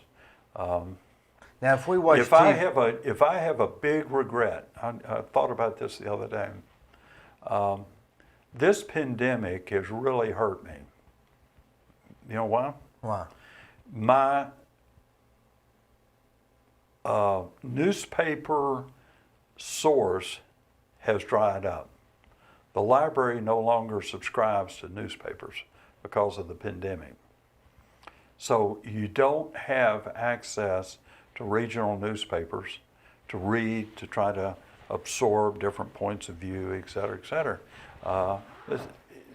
Because of that, in fact, they had the New York Times, they still try to have the Wall Street, but Nashville, Knoxville, Atlanta, it gives you a perspective. I'll never forget, now we're dating myself, but as a child, every Sunday morning, my task was to get out of the car after church, take $1.50 to $2.50, and go over to the paper stand. There was a little man had a paper stand in Chattanooga, and pick up 5 newspapers and carry those newspapers back into the car and take those newspapers to the house. And Dad would sit there on Sunday afternoon and absorb that news from that perspective. And that's how he gained an understanding of what was going on. Not only, back then TV wasn't present, so that's where he got a perspective. And I think that's one of the things that we can do today, is to gain a different perspective of different outlets. Sometimes I watch people and I say, you only look at that station? You only listen to that person? And I think to myself, how in the world can you do that? And they're feeding us How can you? And it's not news anymore. It's just a show about. I know. How can you get one side of every circumstance? How do you get one side of every circumstance? Fortunately, that gives you a little background that I had. When I was in the military, I had one job which is kind of a little intelligence job. I won't say too much about it. But one of the things it was, we were to listen to as many people as we could find. That was the job. It was intelligence kind of a job. But we were listeners. We would talk to as many people as we could find. And they would tell you. They'll tell you what's going on. When I came up here to the mill, we had and Frank Hardwick was so instrumental in this. He had a group, and it was called Company Understanding or something. I forget what he called it. But the whole concept is you would sit around in a circle and talk about things. Improvement. It was Company Improvement Program. And the whole concept was to sit around and talk about what in the world is going on. For with the concept is, look for ways of making an improvement. And that helped, and that information from that scribe, if you would, was presented to the board of directors, and that information was sometimes acted on, etc. But the idea is not from a supervisor, and not from a department manager, and not from a staff person. It was from everybody. Everybody shared in that understanding. And when you think about that, if you take that same philosophy into a church or into a social group or into a fraternity or into any type of organization, builders organizations, if you can bring and synthesize all that information unfiltered into that organization and then understand it and act on it, you've got something to think about. The collective thought of the group is greater. Thought. That's right. And that's how you can take and make those improvements to that organization. A man that thinks he knows it all, in fact, sometimes, I'm kind of guilty of this because of my background. I guess that gets me into trouble, but because I've nailed that roof, I think I know how that roof has been nailed, but sometimes my improvement isn't what it needs to be. I need people like you. And of course, finding people that want to come out and re-nail a roof, sometimes it's hard to find, but that's the attempt. Find better people. I saw the slate people down here at Philhara, and I'm trying to build a relationship with them because they are building a house with slate, and I got a slate job. So I'm going to talk to them and how they're perfecting that slate rehab. So you think the collective thought of a group is better than my thought or your thought? It's superior. If you have a background, if it's not garbage in and garbage out, if you got a background or association with the topic. If you have never touched the topic or never thought about it, then yes, you might get, what you call negative feedback, and it's not positive. But if they've thought out what they are what the issue is or what the improvement needs to be made, typically things will come about. I ran into a case long ago where it was brought to my attention that things were going awry, and we were able to fix it. Now it took some work, but you're able to fix it. Sometimes people are not being treated properly. You're able to fix it. When will the library start getting banners again? I mean, how could that? Could that affect COVID? I saw Andy Hunt about that. Of course, he was a librarian down there, and his explanation was it's funding. Funding has been curtailed. And I said, well, are you buying new books? Are you bringing in new books? And I haven't responded. I mean, we're talking about intelligence. But my next response, and I hadn't pursued this yet, but I can see it happening. My next response is, when are people going to be allowed to sit in the second floor study room and read magazines? Because what's the problem is that they're not allowing people to sit there and read the periodicals. So they're not allowing them to sit there and read the periodicals, therefore they're not ordering the periodicals. And so I said to myself, you know, the chicken and the egg situation, nobody's going to come up there and try to read something if they can't sit there and read it. That's right. So I made the mistake of taking my phone to the second floor. Well, they had a guard up there that just was waiting on me. I used to get up there, and those little ladies got so upset. And there's a room in the back that you know that there's certain rooms you can't. You almost need a rule book before you walk in, because there's some rooms you can't even walk in. No, I used to always, she'd come up there, she'd get some, and I'd run down the hall, and I'd run in the restroom, and I just... I went in there one day, and a guy was taking a shower in the sink. Yeah, I know. No, they're homeless. Now, see, that's a case, and I'm not trying to say collective wisdom, but that's a case where the staff, okay, lost control of the facility. Yeah. They're catching me with my phone in my pocket. They lost control of the facility. They've got, it says, thou shalt not sleep in the study room. All the homeless were coming in there and sleeping on Sunday afternoon. So, I mean, it's... Are they laying on the couches and stuff? No, they're sleeping in the chairs. They were. They're not doing that now because they're not allowing them. But, you know, that's a staffing issue.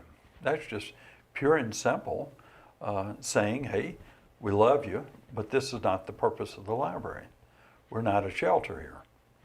And I feel sorry for them. Now, if you really want to get into my crawl, is finding, and I almost had it, and I lost it because I didn't find the money, but find a facility that is large enough, even though it's not necessarily the best, but large enough to house, if not provide, for the homeless. And I had the facility. It's the old Hardwick Plating Company. And I couldn't find the money, so I think Conley bought it. But the question is, find a large facility, and then these people can sit there and, you know, have chairs and let them just sit there. But to have a shower and whatnot. We've got this little homeless facility over here on Wildwood, and then you had the Summit. Then you got the city down there behind Panera Bread. There's a city down there. Panera Bread? Yeah. You mean down there behind the, off of 25th? Yeah, there's a whole city of them. They got tents and everything. Well, they were tenting me up at the cemetery until I told you about my little grave, my little patrolman Ryan, didn't I? Yeah. So I sicked them on her because they were going up there. They were trying. She said, well, I wondered where they were. I knew they were around here. I said, well, that's where they are. Let's run them out. Let's ban them out. But that doesn't solve the problem. The problem is they exist. The conditions exist. And Are there more than there used to be, or are we just getting to be a bigger city? I mean, you don't go to Etowah and see that, do you? No, it's because of the social structure, maybe the support structure. Maybe we're enabling them. No, we're enabling. We have an enabling system. But the question is, maybe it's called tolerance too. We're tolerating. And the question is and that's our hearts. Maybe our hearts get away, and we try to be missionaries to these people. But at the same time, it's not creating a workable solution. And you know, we got to go for it. I was in Chattanooga when we were trying to build a homeless city, not city, a village, and it never came about. A mayor was trying to do it down there next to the community kitchen, and it was a good concept. I mean, it was going, but the neighbors were all moving in. The newly rich were coming into that area and building homes and building, you know, little apartment lofts and whatnot, and they said, we don't want this in our neighborhood. So they canceled that project. But there was a concept to build, but I don't know what's happening on Smith Drive. That's evidently that complex is done pretty well. But the same thing, people were offended with that going down on Smith Drive for that new complex. We're either going to have to make it to where they can exist, leave them on the street, or provide a place for them, one or the other? Well, I suggest finding the place, but I don't. Again, I lost my. But you know, there may be a facility that will come along one day that say, hey, this will work, and you have showers and you have a meeting room, et cetera, et cetera. I love in fact, I was enamored with it because I had recreation down there and I had the community place and I had some, I mean, I kind of thought it through, but it didn't work out. So the next question is where we can find a plant or something, a facility of certain nature that this could work in. I don't know where it is, but I can see your wheels turning. well, it's going to work. It's you know, I didn't win the lottery last night, but if I win the lottery, you never know what's going to happen. You know? Yeah. One guy in Britain said, Joe, I'm going to send you some money. I said, send it over. I hadn't seen it. I needed it yesterday, right? Says, I got an investor. I said, oh, send it over. Joe, I appreciate you coming. Oh, I enjoyed it. This has been one great conversation. Okay. Enjoyed seeing you. Come Enjoyed see the us. conversation.